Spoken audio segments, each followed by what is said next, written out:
Back again at the Gaming Roundtable. Pull up a seat. Have a seat while we discuss. This is episode 20 of season 2. Yes, we're already on episode 20. Very excited about it. And on the screen here is the Adventures of Van Helsing. And you play his son. You can name him. There are 3 characters you can play as. And yada this, yada that. Essentially, it is a Diablo 3 clone.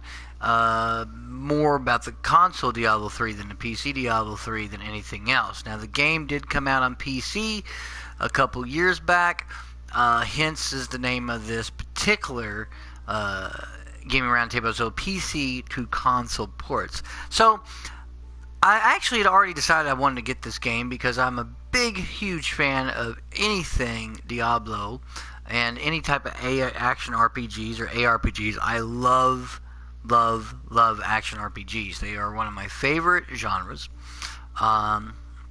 From To Human to Diablo to Dungeon Siege 3 to even Dragon Age 2, which I kind of considered an action RPG, and a variety of other those kind of isometric kind of games that have been here and there, which there's a boatload on the PC and a bunch on the console. Even back in the day of Baldur's Gate on the console, which was really a fun game. See.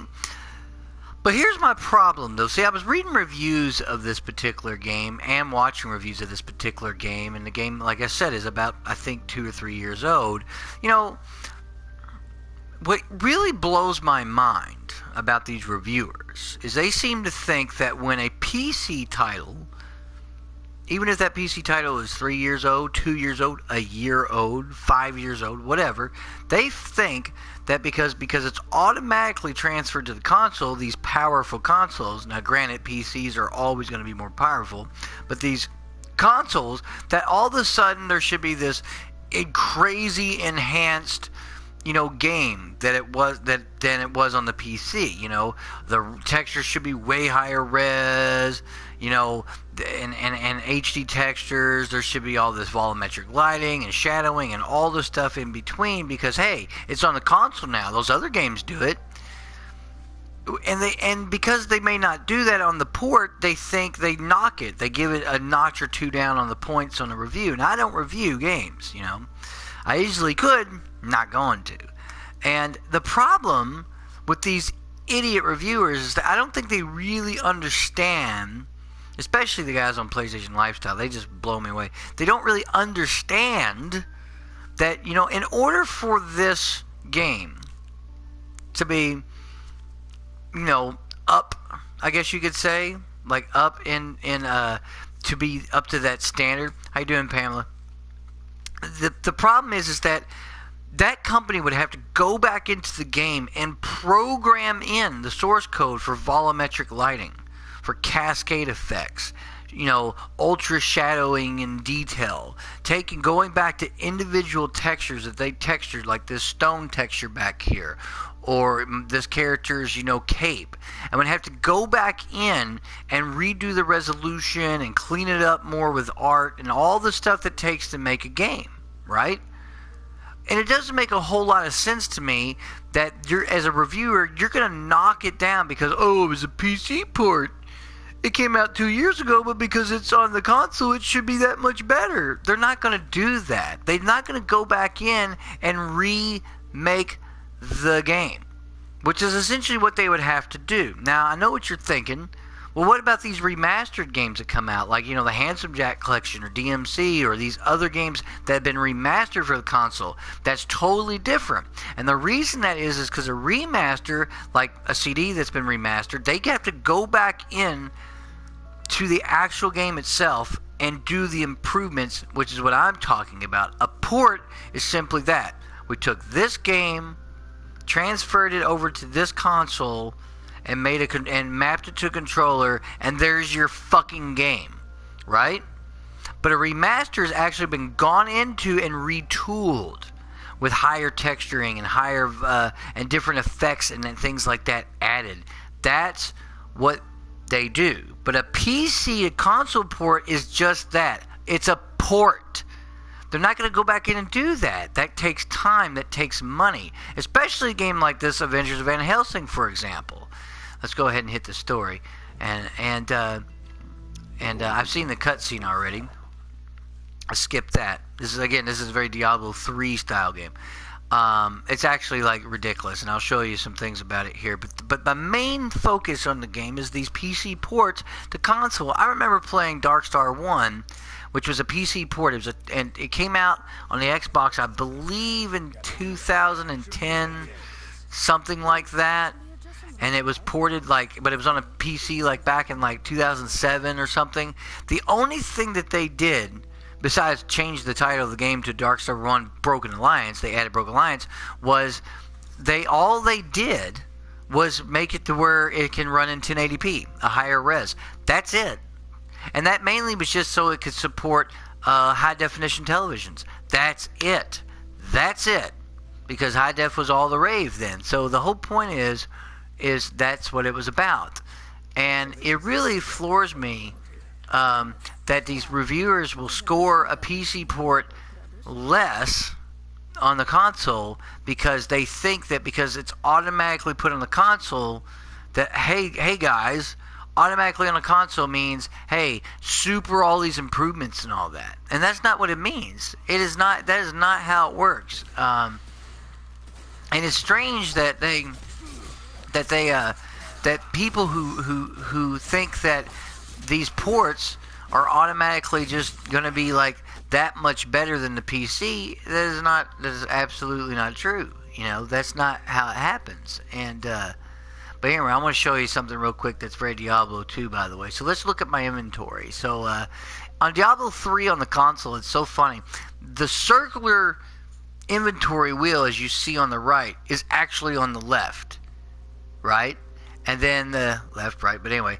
And the actual equipment thing is on the opposite side. They literally just flip-flopped them. It's absolutely hilarious to me that they did that. And it just has a crazy cool loot system. It does borrow so heavily from Diablo 3. It just does. But I don't have a problem with that because if you're going to borrow from a cool game, you might as well borrow from, that game in itself. And it's just interesting to me that's basically what they did. So if I want to equip something, now the little asterisk says it's equip defense 7. I haven't seen too much in a way of where it continuously changes your character, but I've seen some builds where it does. So as you get better armors and stuff, you're going to see these changes in your characters. Right now I don't really have anything there I can use. Generally speaking, it outside of the game in general, there's a little squirrel. You're dead. I know that's sad. I shouldn't kill the squirrel.